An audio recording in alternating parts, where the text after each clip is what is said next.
So, you've got a lot of spare TV chassis or radio parts chassis that you don't have room to store and you don't know what to do with. Let me show you how I deal with too many parts chassis. So, before you prepare to give it a Viking funeral, no fire. But I want fire! No fire. There are a lot of useful parts on one of these old chassis that should be preserved and taken advantage of before disposing of an extraneous parts chassis. Here's how to get the most out of your parts chassis while also reducing space as much as possible. First things first, extract all of your tubes starting with the most valuable.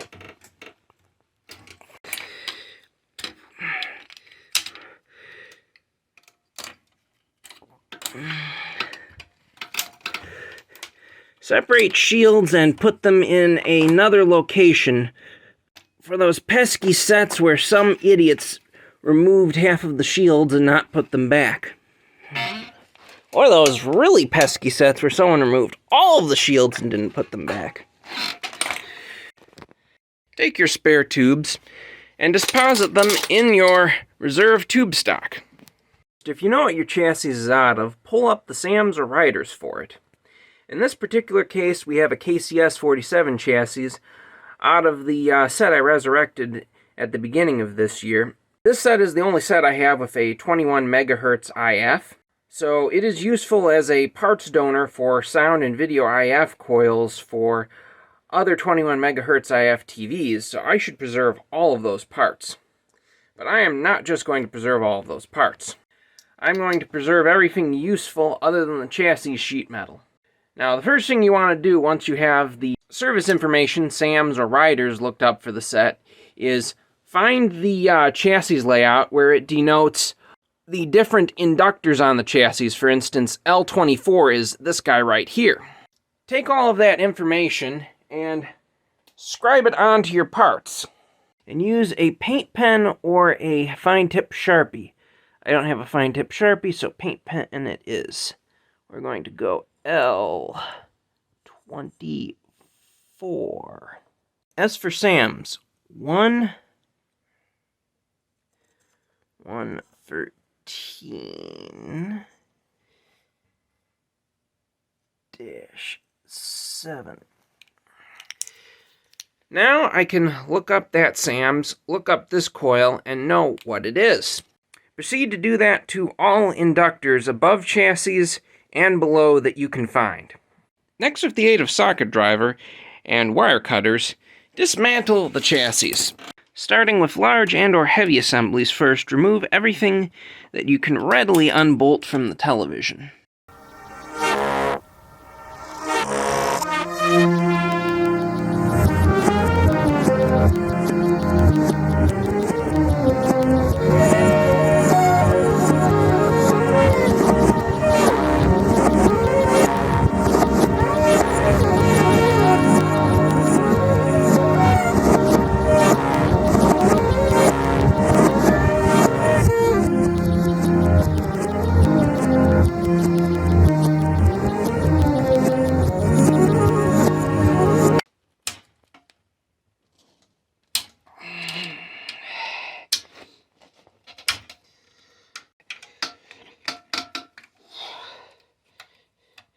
Vintage tools are sometimes better.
There's always got to be that one screw that the engineers never intended a human to access once the television was assembled. And I found that screw. Okay, one spare tuner.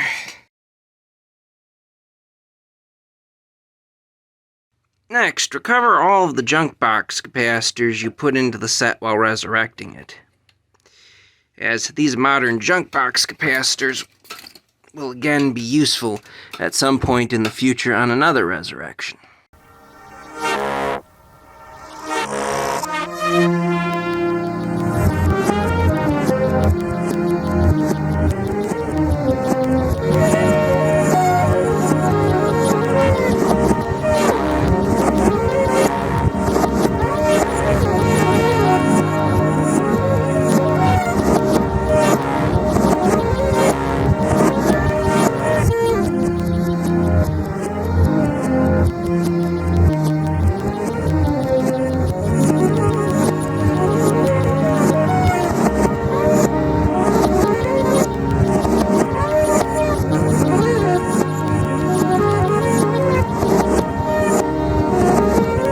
Once junk box capacitors are recovered, return your recovered junk box caps to the junk box. Remove all Bumblebee-style capacitors remaining in chassis, to later use to flood the guitar amplifier restore audio fool market with at some unknown later date. Because the guitar people love leaky old capacitors from the late 40s and early 50s.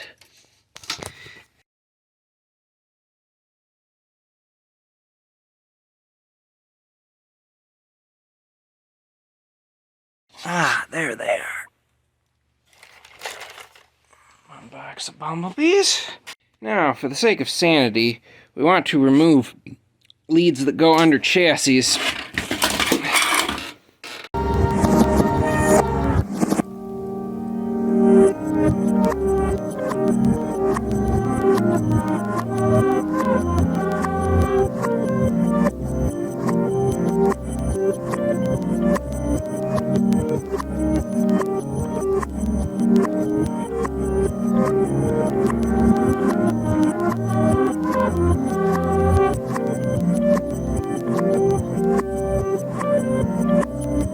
Now you can also clip out the paper capacitors and keep them as a rebuilding core, i.e. you can melt the wax out of the ends, heat up the body and clean the dirty wax off of them, then put a modern capacitor inside the cardboard shell and flow brown hot glue or the original wax back into the capacitor shell to hide the new component inside it, then reinstall.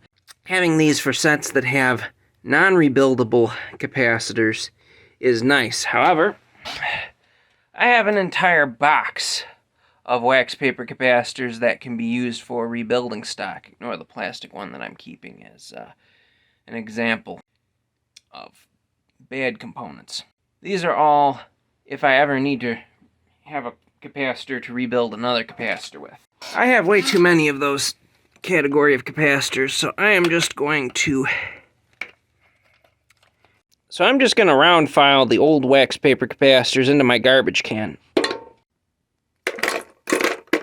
Next, remove any remaining screws and fasteners, such as these on the terminal strips and these nice red ones here securing your IF coils, and remove them.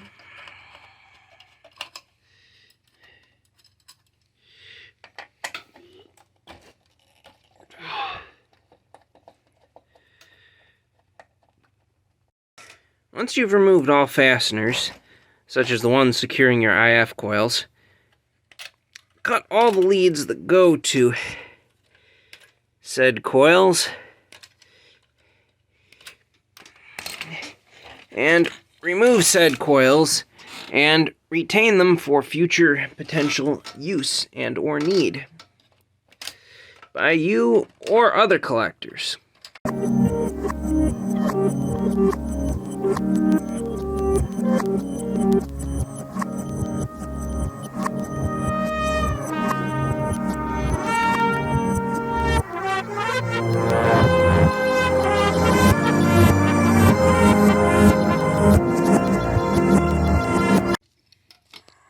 Okay, this one may or may not be beyond saving.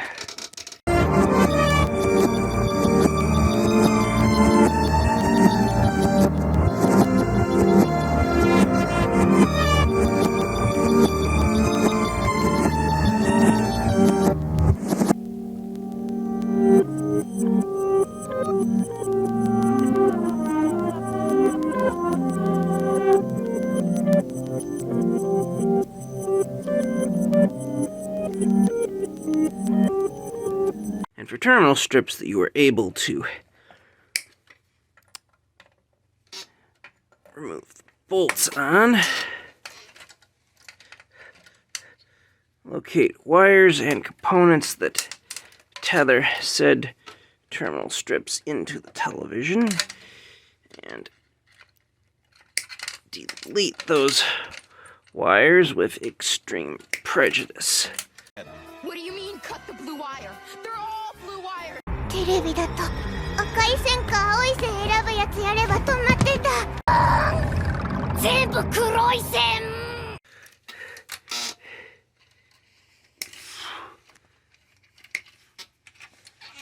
Add that strip to junk box of other terminal strips and random components from other junk TV chassis.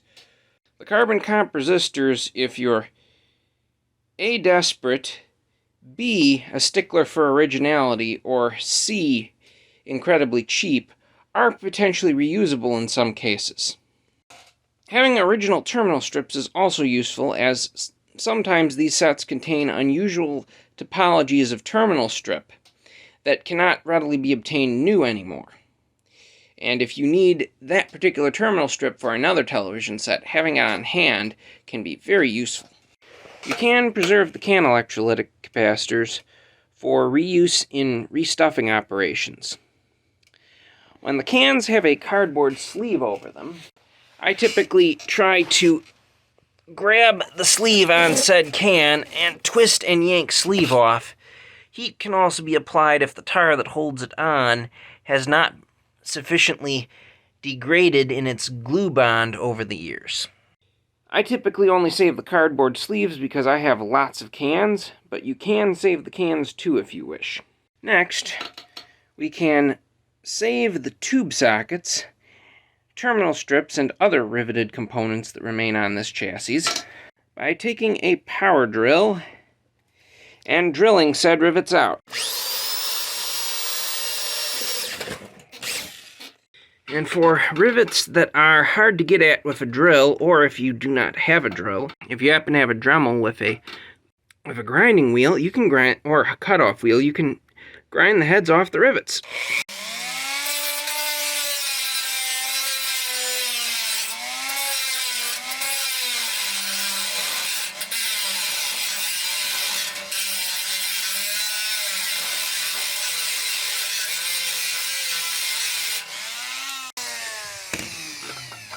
There we go.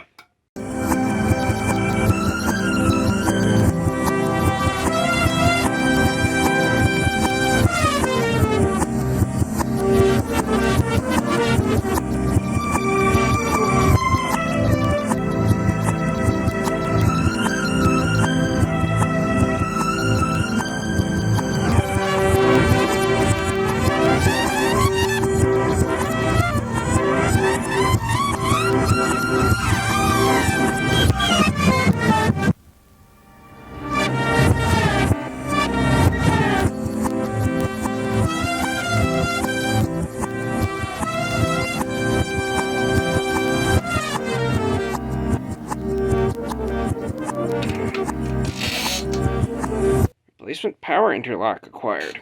At this point, now that you've drilled out all of the rivets, you can begin clipping all the ground stakes that hold all of the wiring into chassis.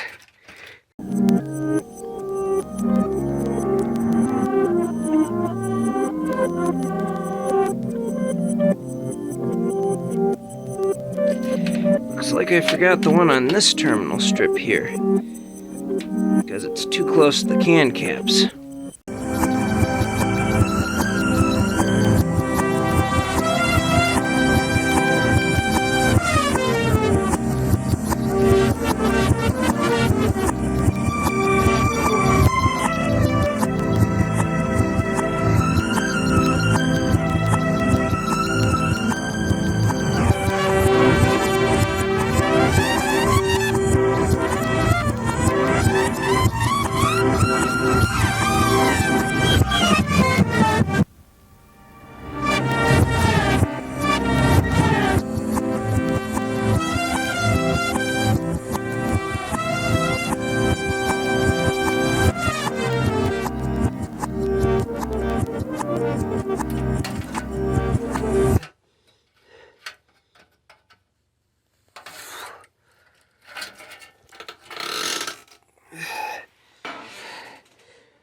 And just as easy as shearing sheep, you got a nice wool ball of a good portion of the reusable components that were in the chassis.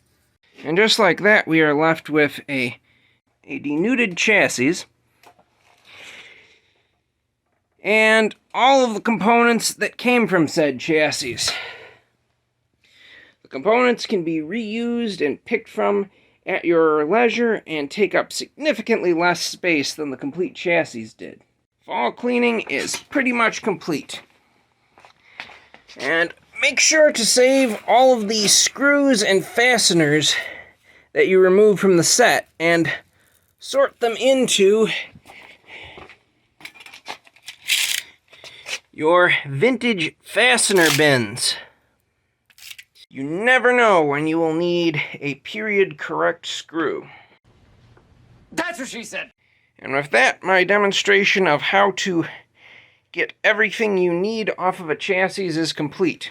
You can potentially save a blank chassis if it looks useful to you for another purpose, or you can bring the chassis into your local scrap metal recycler, who with sufficient weight of metal will give you a small amount of money for your, recyclable steel. If you like this video, please leave a like and consider subscribing to my channel for more content like this. Thanks for watching.